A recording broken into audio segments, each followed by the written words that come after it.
Hello dear student, आज हमें सीखना है कंप्लीट रिएक्शन।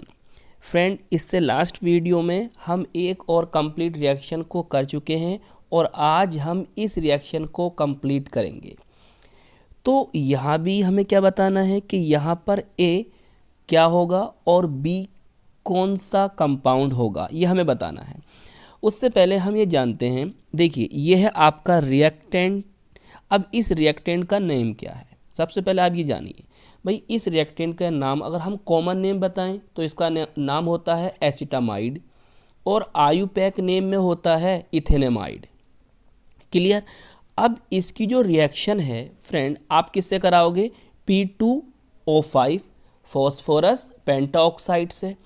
अब सबसे पहले तो आप ये जानिए कि सर कि P2O5 फॉस्फोरस पेंटाऑक्साइड क्या होता है।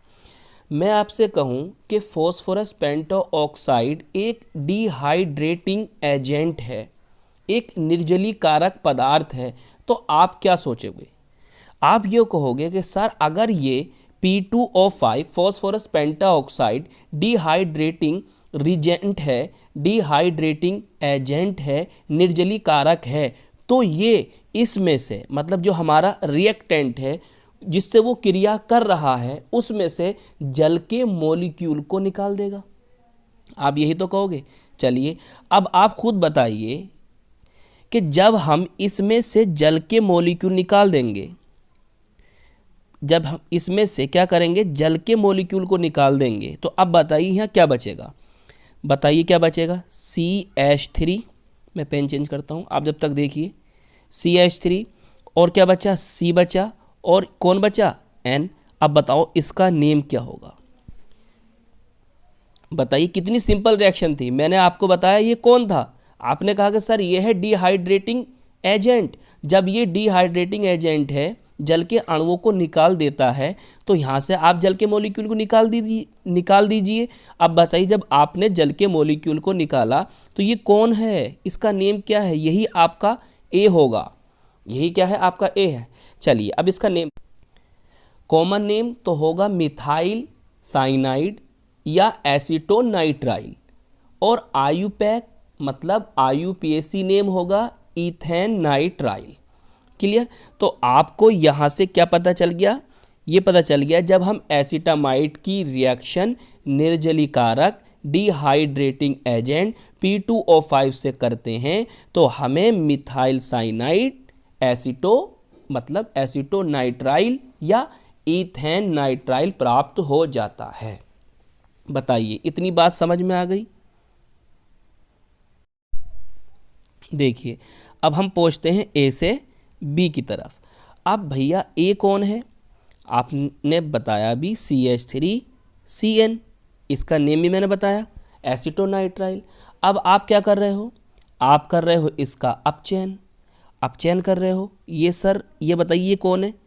इसे कहते हैं फ्रेंड, मतलब मैं यहाँ लिख देता हूँ, ये H है ना, इस तरह से लिखा हुआ, इसको कहते हैं नवजात हाइड्रोजन, इंग्लिश में कहते हैं नेसेंट हाइड्रोजन। क्लियर। अब ये टिन और HCl है। ये टिन और HCl क्या है? ये है अपचायक पदार्थ, रिड्यूसिंग एजेंट। क्लियर। इसकी ए की आप इससे क्या करोगे? क्रिया। मतलब आपने जान लिया कि जो हमारा ए पदार्थ है उसका क्या हो रहा है? रिडक्शन। जब रिडक्शन होगा तो होता क्या है? हाइड्रोजन जुड़ जाएंगे। अरे भाई ये तो होता है रिडक्शन में, हाइड्रोजन क्या होते हैं? जुड़ जाते हैं। तो सो सिंपल। देखिए C है और N है। अब आप देखते रहिए इस बात को कैसे होगा। कितने हाइड्रोजन दे रखे हैं उसने? आपको दे रखे हैं 4 दे रखे हैं, तो 2 हाइड्रोजन किसको दे दो? कार्बन को। क्लियर। और 2 हाइड्रोजन किसको दे दो? नाइट्रोजन को। तो बताइए क्या बन गया? बोलिए क्या बना ये? इसका नेम क्या होगा? इसका नेम होगा इथाइल एमीन, कॉमन नेम, और IUPAC नेम क्या होता है? इथेनेमीन। तो कुल मिलाकर आपने क्या जाना? हमारा जो ए होगा उसका नाम क्या होगा? CH3CN मिथाइल साइनाइड, और जो हमारा बी होगा उसका नेम क्या होगा? Ethyl amine. Ethyl amine. तो इस तरह से फ्रेंड ये आपको रिएक्शन समझ में आ गई होगी। अब मैं आपको एक बहुत इम्पॉर्टेंट पॉइंट बता दूं। क्या बता दूं? कि देखिए यहाँ पर जो आपका अपचायक पदार्थ है। कौन है यहाँ पर अपचायक पदार्थ?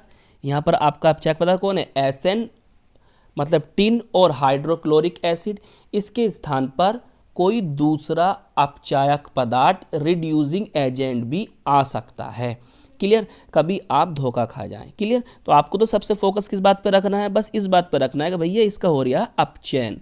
जब इसका अपचयन हो रहा है तो अपचयन होने से आपको क्या प्रोडक्ट बनेगा वो मैंने आपको बता दिया। तो आई होप ये वीडियो आपको पसंद आई होगी। ये वीडियो आपको कैसी लगी कमेंट बॉक्स में ज़रूर हमें बताएं। हम मिलेंगे आपको इसकी नेक्स्ट वीडियो में।